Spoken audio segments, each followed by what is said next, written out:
All right. Um, let's continue our discussion. So when we are talking about keywords and identifiers, we have seen that the identifiers also match the keyword pattern. The keywords also match the identifier pattern, and therefore we need to be careful about that. So there are multiple ways in which this can be done. One we have seen, which is the second bullet, is to prioritize keywords, which means that in the lexical analysis we specify those a priori before the general pattern.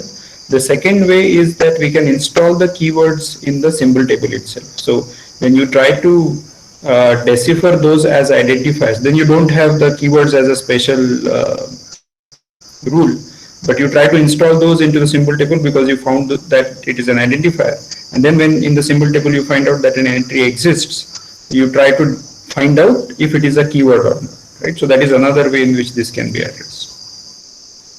Yeah, so as I was mentioning, if you have those rules for keywords, those need to be preceding the general rule. Right? So this particular way of doing where identifiers are first and then the keywords are later, that is incorrect, and Lex can give you a warning.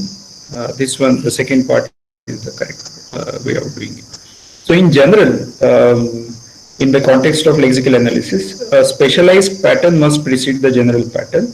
Right? What this means is that if there is a same token or same lexeme which is going to match two different rules, then the associativity comes into picture. In the lexical analysis, we are saying that the associativity is uh,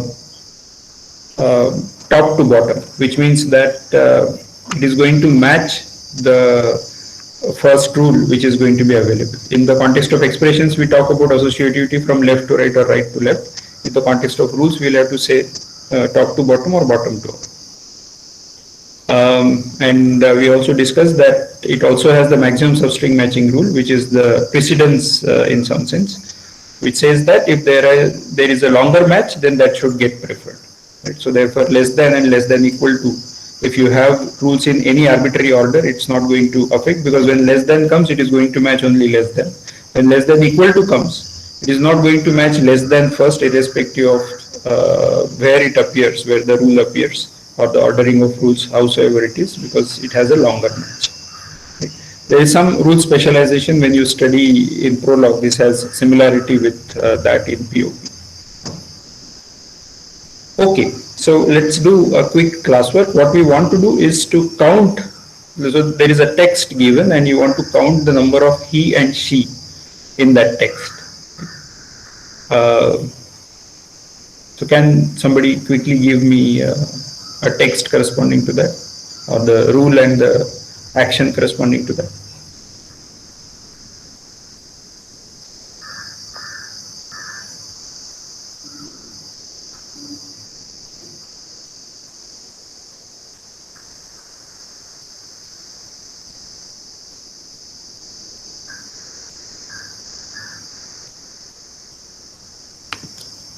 Okay. So in Lex, for example, I could just type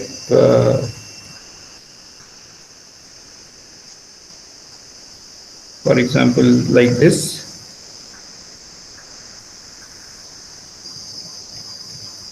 And like this, right? So that HE becomes the pattern, the regular expression, and then I have two counters to which I increment.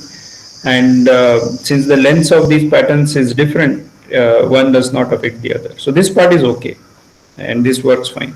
There will be cases where you might want to actually count the number of occurrences of a substring. For example, in this case, if I want to count the number of he's, but I also want to count the number of he's which are part of she. Right? So one way of doing that is that in the end, when I print, I count the number of he's as h plus s. Right? So that is one way of taking care of this issue. There could be other ways. For example, there might be other processing which you might want to do when you encounter that he. And that processing might be only part of the action part of he and not be part of the action part of she. So in such cases, you might have to copy the processing which you have in the action part for he as well into the action part of she. So this copying is another way in which this can be addressed. There are other mechanisms via which Lex allows you to take care of this issue. That is what I'm going to tell you on the next slide. But there is another classwork which you can try. For example, recognizing the quoted strings in C. So for the first part, I want he also to be counted when it is part of she. In the second part, in the second classwork, I want that lexical analysis rules to just type the regular expression corresponding to the quoted strings. Can somebody push that to the chat box? Regular expression for strings.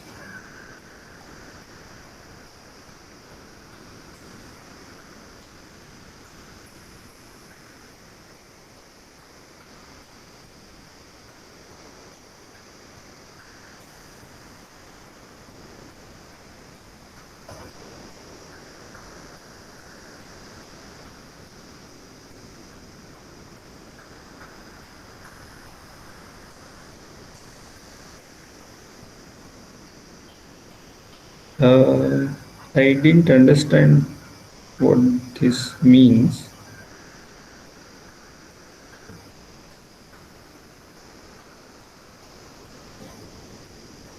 Oh, no, we are not. Did I say count? No, we are not counting the number of quotes. Yeah, just the regular expression corresponding. Okay. Double quote, dot star, double quote. Yeah, it should be double quote. Single quote will count it only for characters. Yeah. Yeah. So we should definitely allow other characters, punctuation symbols, etc. Not necessarily only the alphabets and numeric symbols. And therefore, we'll have to probably add dot. Um, so what happens when you have a string, something like this?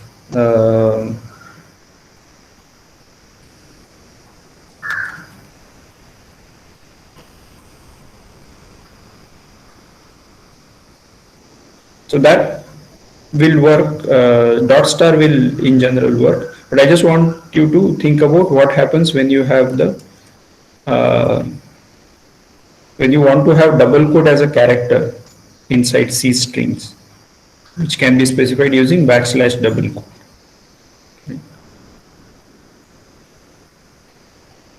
Yeah, just a quick announcement for the students who need to get admitted to this Google Meet. I think Dikshit Reddy, Vandan, Basai, and somebody else whom I was mentioning. So all of you, could you please send me send me an email from your Gmail ID so that I'll add your Gmail IDs to this Google Meet, so that I don't have to then admit you. You don't have to wait for me. You can just come inside.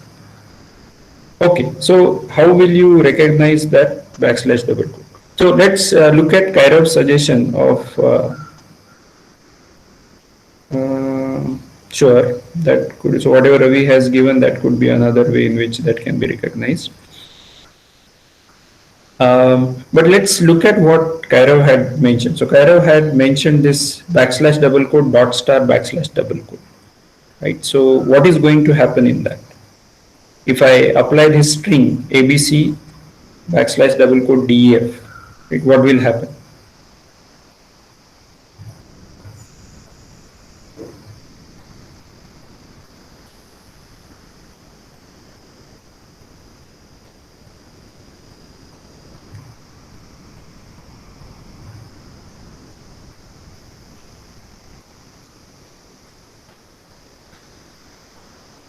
It will recognize ABC slash, okay.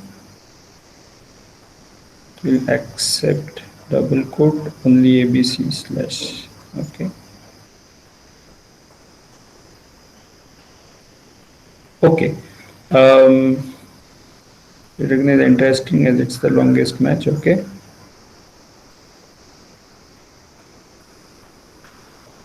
Yeah, okay. Yeah, so some star can be recognized as part of dot. Even double quote can be recognized as part of dot. It matches the longest string. Okay. Yeah, so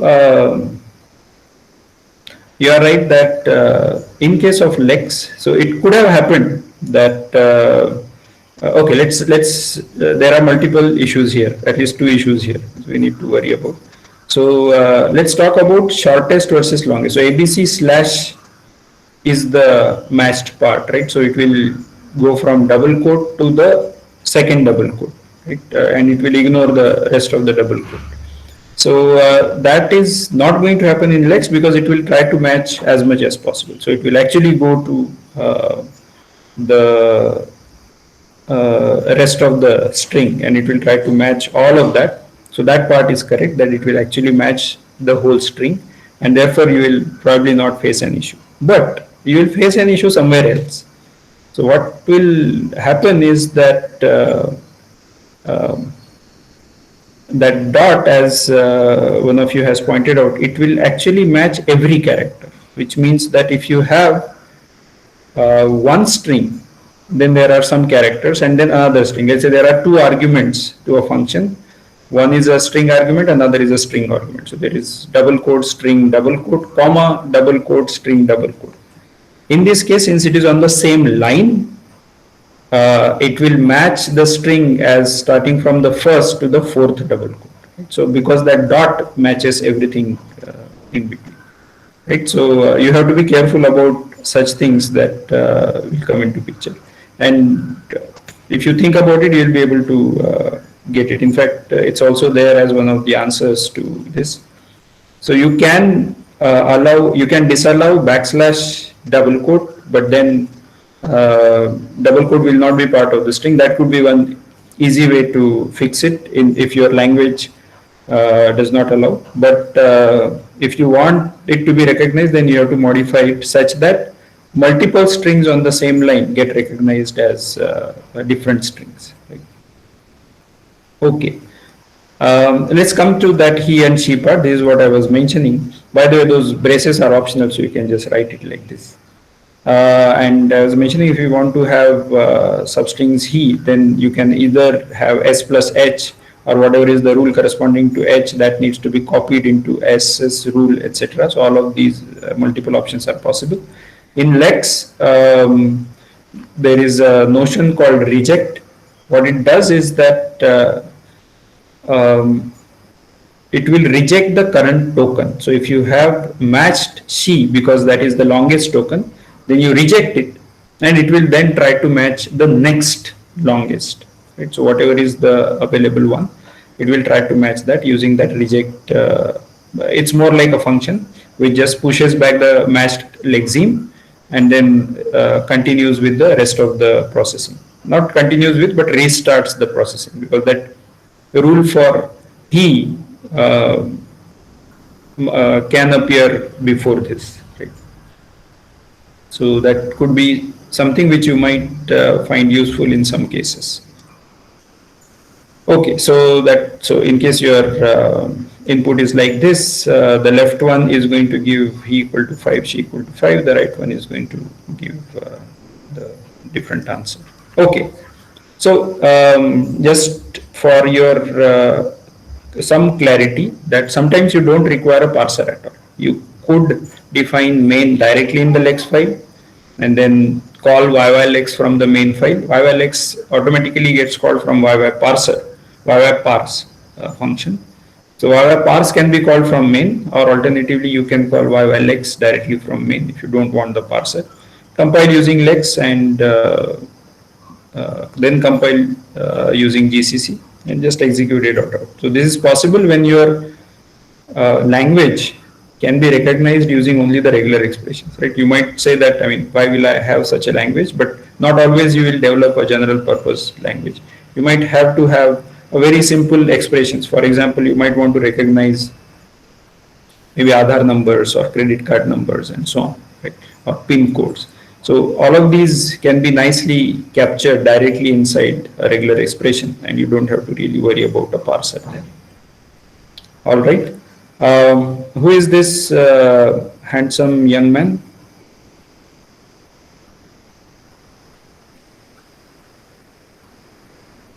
Kishore.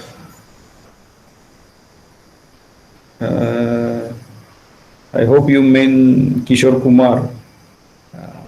Okay, some more suggestions? Okay.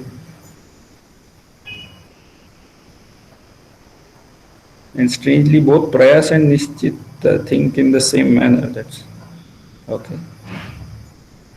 Okay, any other suggestions? Raj Kapoor? Anybody else?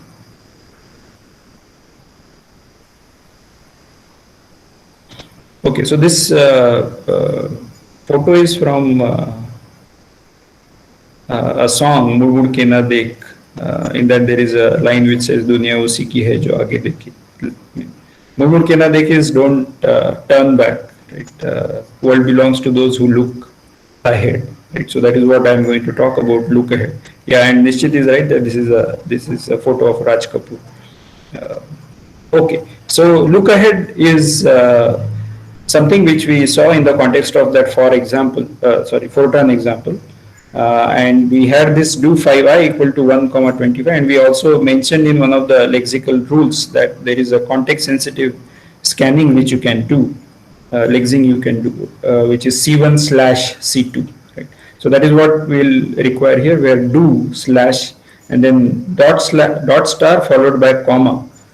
Only if this occurs, then I am going to return do. Otherwise, I am going to return it as an identifier. Right? So this could be Lexer way of specifying that I am interested in this particular rule rather than I'm specifying this as a look ahead. So the input is read and matched, but it is not consumed in the sense that in the buffer it is there and you might read it and then you want to bring back the buffer pointer because the next part you would like to recognize as a different, that 5i equal to, that has not yet been recognized. So therefore you would want that to be processed using other rules. So that specifies your look ahead, that it is there in the input string, but I am not consuming. Of course, technically you will still read it and then bring back the pointer, etc. So all that will happen. Yeah, there are some quirks because of that no arbitrary white space needs to be allowed because that rule is going to match only the non new line characters. That dot is going to match only non new line characters. So there will be some restrictions because of that, but otherwise by and large this is going to work.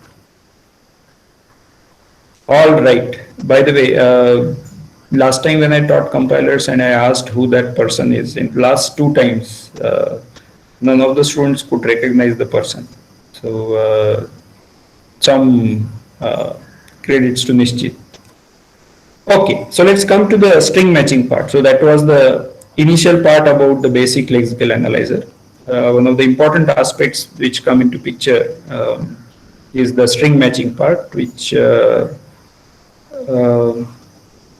can be quite useful when you are trying to match, for example, keywords and so on. There are other characters which you might want to match. So therefore, string matching is definitely an integral part of the lexical analysis. So you are given some program text, let's say of length n, and a pattern string of length m, right? And what you want to check is that pattern string, whether it is part of that longer string or not. Right? So this is our so graphically it looks like this. There is a long text and I want to search for that pattern S. So if a naive algorithm is that I match at let's say it goes from 1 to n rather than 0 to n minus 1 because that is the nomenclature which we use in the rest of the code, the rest of the slides. So 1 to n, so it tries to fit this S starting from t of 1 to t of m. So the first m characters of t I try to match. If that matches, well and good. If it doesn't match, then I'm going to go to t of 1 to t of m plus 1. Right? So, and then I'll try to match this. So that gives me a nice algorithm which works, and its complexity is definitely going to be that I need to try every possible character in t. So therefore, I'm going to require n order n rather combination, order n such matches, and for each match I am going to check characters 1 to m, right, and that is the pattern size. Therefore, I am going to require m into n number of comparisons. I mean, it can be a little bit made more precise because I will not match last m minus 1 characters if it has not matched and so on.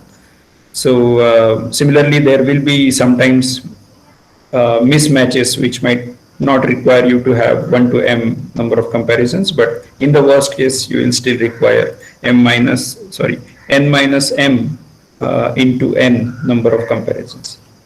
So that becomes our mn complexity algorithm. The question is, can we do better? And definitely we know that it can be improved using a KMP algorithm.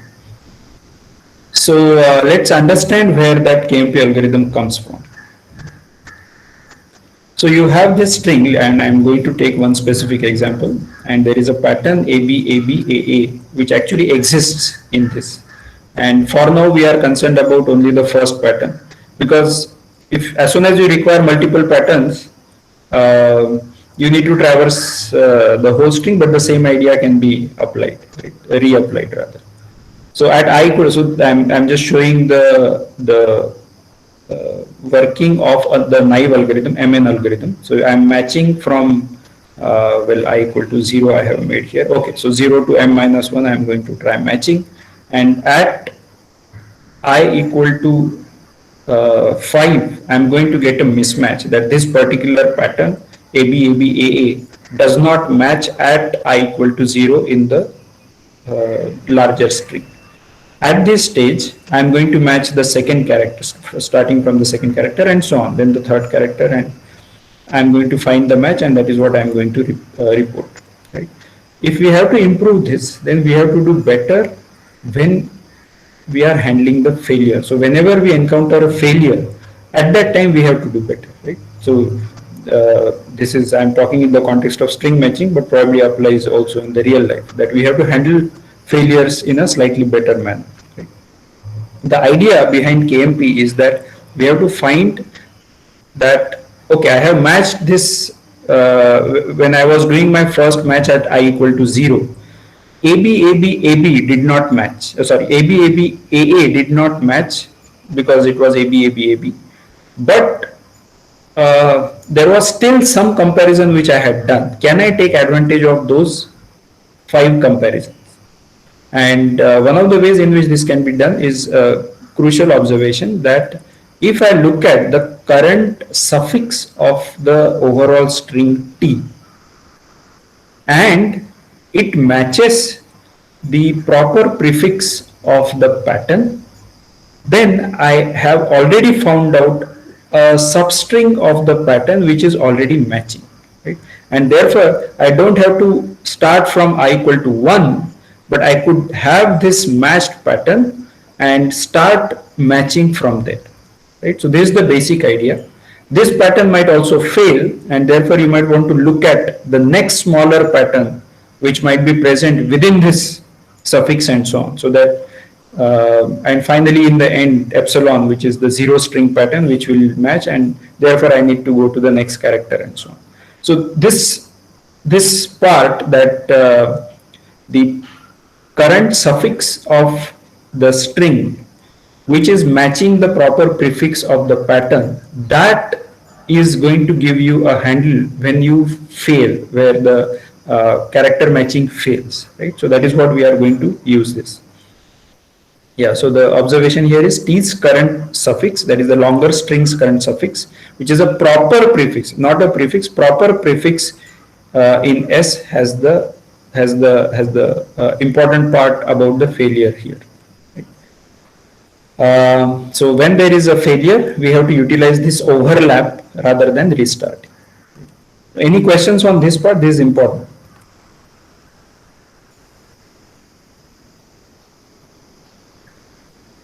This basic idea should be understood. Once you have this idea, then instead of starting, so whenever it fails at this I equal to 5 position, the pointers are going to move and they are going to go back to where that common overlap exists, and then start from the next character. In this case, the blue background is the matched part, and therefore the two pointers between the original string and the pattern string, those are going to point to A in the both the strings.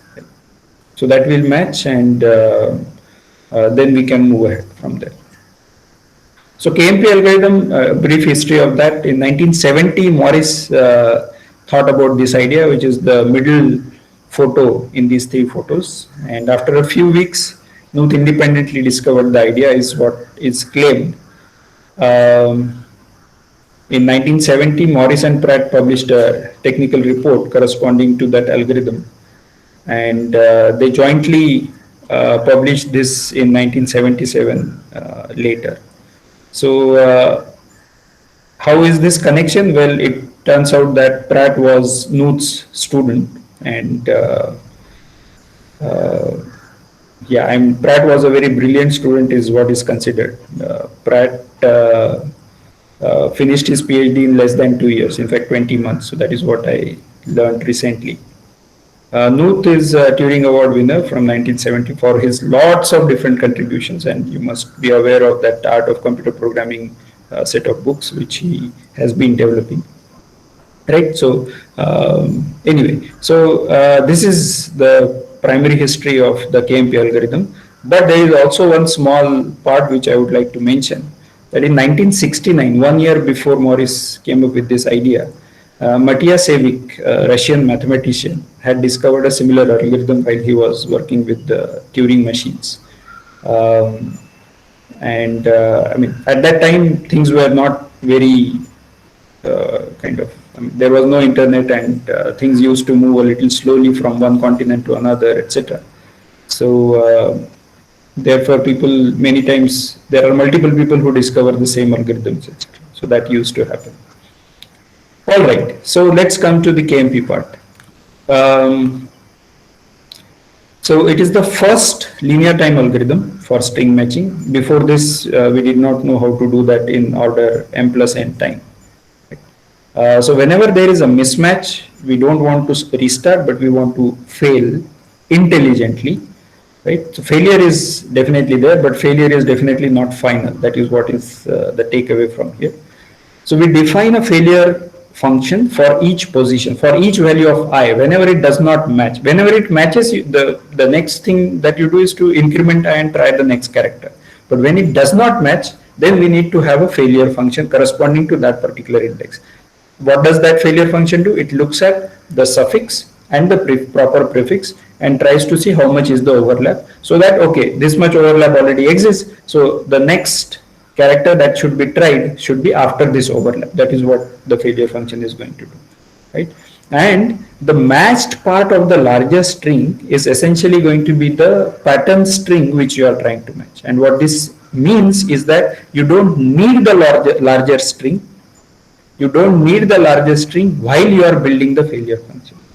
Right? The overall string that is given, whatever match is going to happen, that is maximum going to be the pattern match. And therefore, you can build the failure function just by looking at the pattern. Right? That is very interesting aspect of this KMP algorithm or even other algorithms. But what this indicates is that if what you are going to search for is known a priori, you can build this failure function a priori, and then the input can come later. Right? So this pre-processing and bookkeeping can be done a priori as a pre-processing step. That is what precisely is happening in many of our scenarios, where we say that the pattern is INT.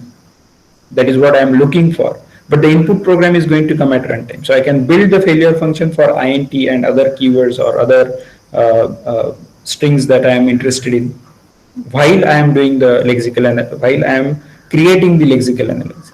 Right? And the pattern, the actual text can come later. Contrast it with what happens when you have a grep, some regular expression or some string which you are giving, and then there is an input also is given. So all of this is happening at the same time. So we won't be able to build a pre-processing stage in this stage. But of course, I mean, you can do it. You can build the failure function using the pattern and then run it using on the input string. That is also possible. So let's do that on this failure function. So we are going to take this specific example of ABABAA and we are going to write the failure function. How does it going to look like? So for different values of I, and here I am taking the value of I starting from 1 rather than 0. At 1, which means that, okay, let me just, what is the suffix of this string? So, okay, so I equal to 1 means that there is a mismatch at I equal to 1, that is the first letter. If there is a mismatch, what is the proper prefix of this, which is matching the suffix of this pattern, is that is empty string, because the proper prefix of single character is going to be empty string, and therefore I am going to say that f of I is 0, which is the length of the string, is going to be 0. Maybe I should show the next table also, that will probably make it clear. So this is the string that is matching. When the pattern seam is AB, right, that is the first two characters, what is the largest suffix? So I will start from B, sorry, I'll start from B. B is the suffix of AB. Does it match the prefix of ABABA? It doesn't, and therefore this also becomes empty. Oops, sorry. This also becomes empty string. For I equal to 3, that is ABA,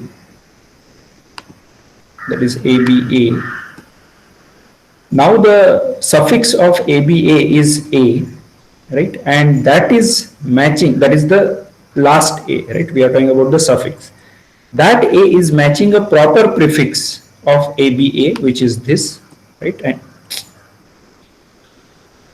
sorry about this, and that so that is shown here, right. So that match is the longest match that you can have here, and therefore for the suffix and prefix part, and therefore I will say that I am matching one character, right. So that is the length of the matched string.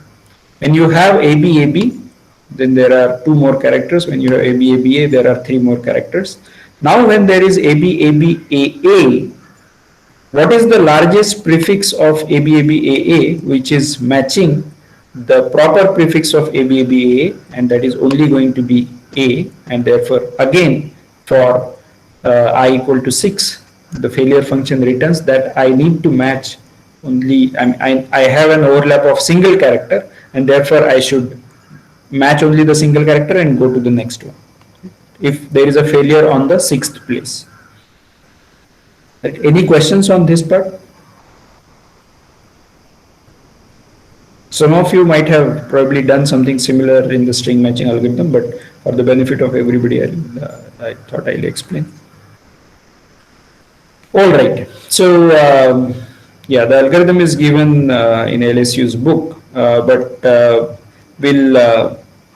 I'll explain it at the higher level in this. So there is a text A1 to AM, and then there is a pattern B1 to BN.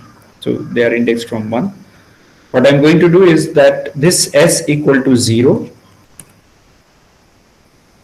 right? So that is the length of the pattern that has been matched, right? So that goes, that is tracking the number of characters that have been matched, right? So I is running from 1 to M, right, and there is nothing else here, which is probably going to indicate that this is order M, but you have to tell me whether there is any issue with this.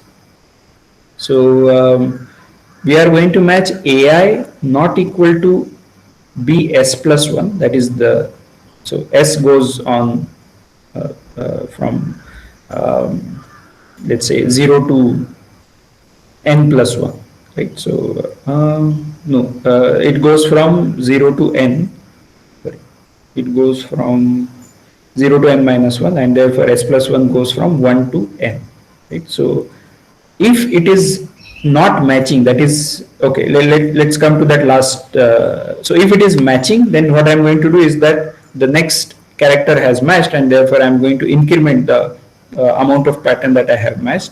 If that pattern is same as the length of the pattern, then I'm just going to say that it has matched, right? So that is what I'm going to return. If it doesn't match, then I have to make use of the failure function here. And what I'm going to do is that whatever is now, it has failed at A of j and B of s plus 1. These are not matching. So that SS failure function is going to come into picture, and that failure function, whatever is the value, that is the longest match I have so far. So I'm going to use that for my next iteration, right? So this is the algorithm. Does anybody see any issues with this?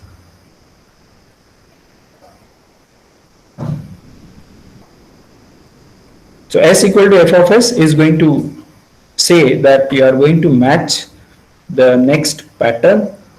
Whatever is the overlap that I have computed using the failure function, that overlap is going to be the matched part, right? So S is always going to think about the matched part. So now does anybody see any issue with this?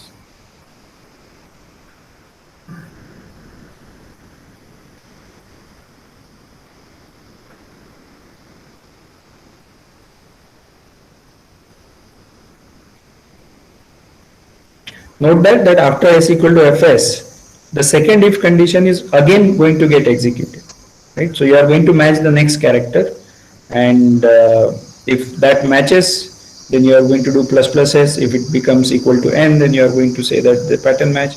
Otherwise, you are going to come back to the next character, and that is the one that you are going to match. Should we not do s equal to f of s minus 1? Yeah, I think, sorry about that mistake, but on the previous slide, I think I have I starting from 0, and therefore S goes from 0 to n minus 1, and B goes from 1 to n. So therefore I have to do S plus 1. No, it will not be f of S minus 1. It has to be f of S. So whatever has not matched, that is, so I'm matching B of S plus 1, right? And whatever is the failure for that failure's overlap, the maximum overlap should be dictated. Otherwise, I mean, just to give a counter example to that, if a failure occurs at the 0th position for S equal to 0, then we'll have to do S equal to f of minus 1, right? So that is not correct. So that seems to be fine. But there is something more fundamental mistake in this.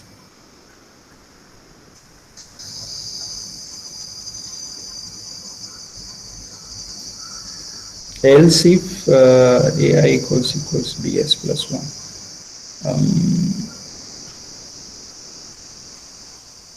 1. Okay. Any other suggestions?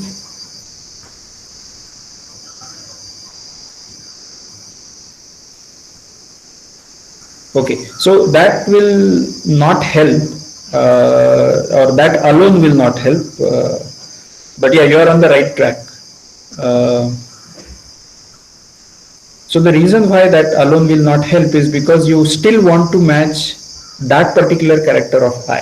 So if you have else if, right, so then you will skip this, then you will come back, and you will match the character, but you will match the next character because I has already been incremented. That you don't want to happen, right? So there is something which is missing here. Even if AI is not matched, we are incrementing I. Yes, that is the problem. So you could either have that else if and have I minus minus being done. That could be another way, in which case it will serve the purpose. Alternatively, so that is something which I am mentioning here. So that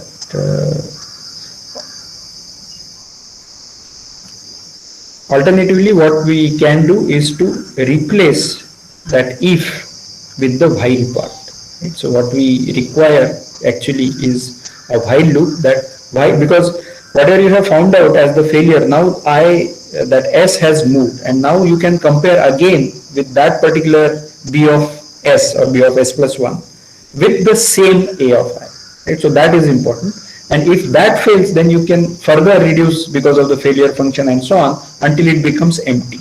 And that emptiness requires you to have while S greater than 0 as the condition. So as soon as it becomes 0, then we have to stop. And then you can go ahead and to the next character and because it has not matched. So that, yeah, that while loop is the one that is required there. So that is correct. So that is our AMP algorithm. And yeah, anyway, I'll skip this. So, or maybe I'll just explain that what happens. So when you have a match at, when you have a mismatch at I equal to 5, then the failure function says that now make S equal to 3, which means that 3 characters A, B, A, sorry, yeah, A, B,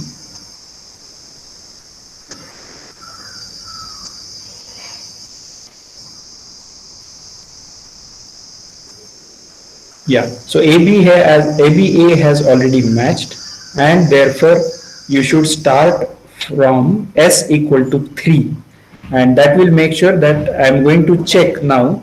So I'm not going to check for ABA at all. I'm going to check this particular B and this particular B, and in the input string, and that will match. And after that, for I equal to whatever 6 and 7, this AA and this AA are going to match, right? And therefore I'll be able to figure out. So note that I did not compare again with all of these characters, right? So all of this was skipped because of the failure function. So when there was a mismatch at B and A, ABA was already matching, right? So that is what is the suffix of that string, which is matching the proper prefix. Therefore, I skipped all of that, and I could match the rest of the characters easily. So that was that is just a running of that algorithm for this particular value of I. Yeah, so that is what is graphically shown here. Just a quick classwork. Can you write a failure function for ABABAA?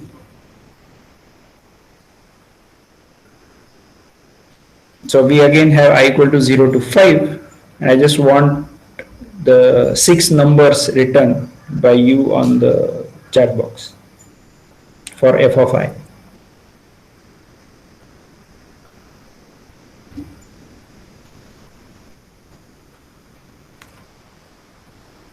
And I can help you get started. For I equal to 0, it will be empty string. So f of I is 0. Okay, then.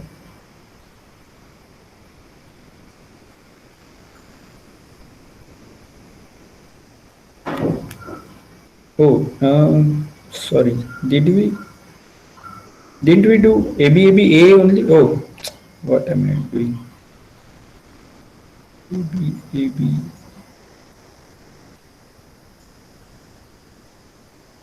Okay, let me change that to BA. ABABBA. Let's do it that way. Are people able to see the screen, or it has, this match is happening in the 6th position, but we checked 5th position. Yeah, the 6th position is for S plus 1, and S is going from 0. So therefore we have to talk about I equal to, that I and S are matching. Right? So therefore we have to look for the 5th one.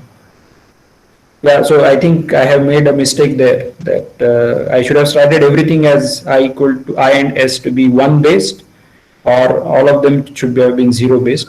But yeah, that is what is happening there. So S will still be 5 because of the array indexing starting from 0. And then we are going to check S plus 1. And the reason being that B is, okay, I'll just go back. B, pattern B is starting from 1 to n, right? So that is the reason why we have to do B S plus 1. But the failure function is with respect to 0. Oh, failure function with respect to 1. Okay, I think.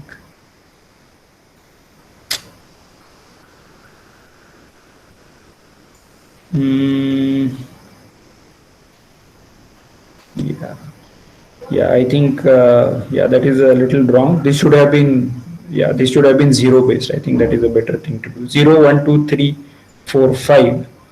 And therefore we will do S is going to be 4, right? And that will give you the failure function S equal to f of S. And we are matching the fifth character B of S plus 1. Maybe I should start B also from 0 to n minus 1. I think that will make it clear. Yeah, thanks for pointing it out that I should be starting from 0 here, right, rather than 1, so that it matches with our S.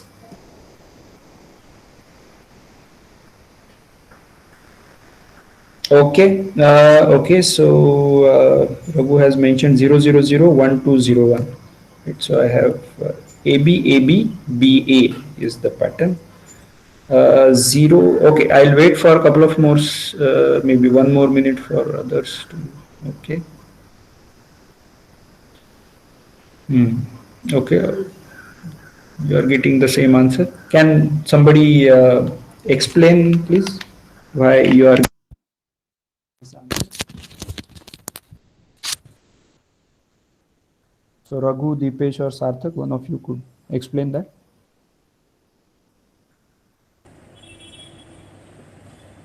Hello. Yeah, go ahead, Raghu. So starting with I equals 0 epsilon, it will be empty string, so it will be 0. And for I equal to 1, A, it will be empty string. Right. And for AB also, it will be empty string. Right. And for ABA, it will be A, so it will be 1. Right. For ABAB, it will be AB. So until this part, it is similar to what we had for the previous example, right? So that is 0012. Okay, go ahead. And for ABABB, it will be empty string. There will be no matches. Correct. So the suffix is going to be B, which is not matching the prefix of this pattern, and therefore we will have to go back to 0. Okay, go ahead then. And for the full string, it will just be A. Right.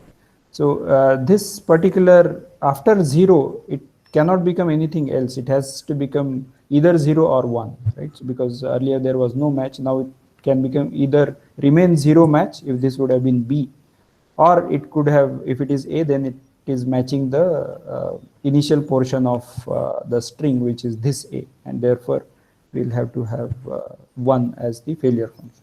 Okay, thanks, Raghu. Okay, any questions on this one?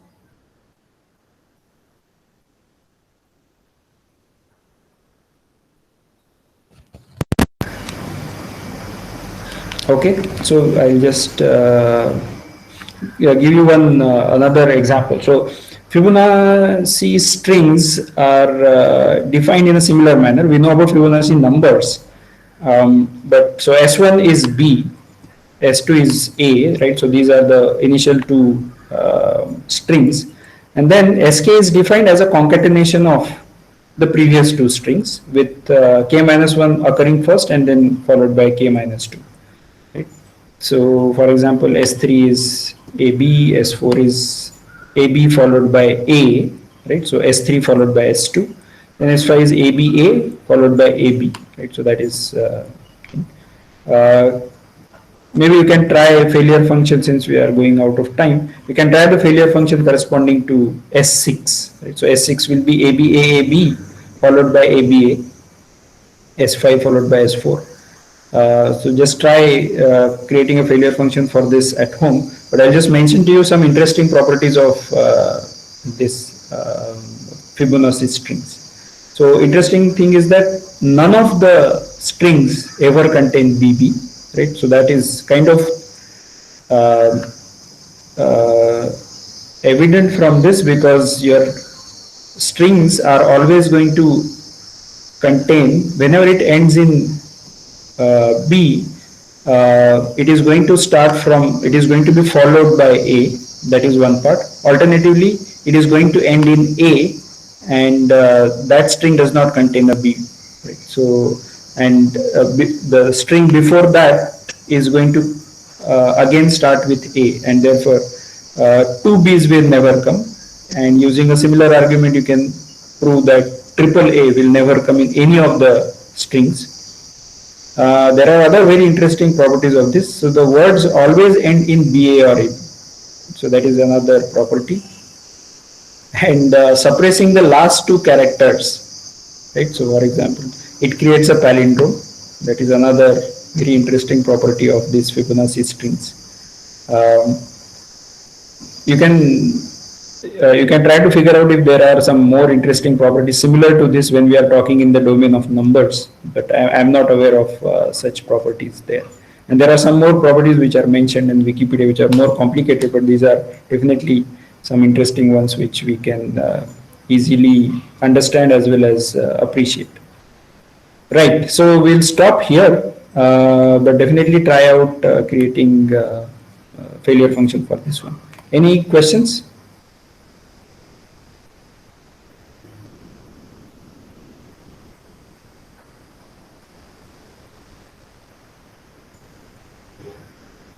All right, so if there are no questions, we'll stop here. See you on Friday at 11 o'clock.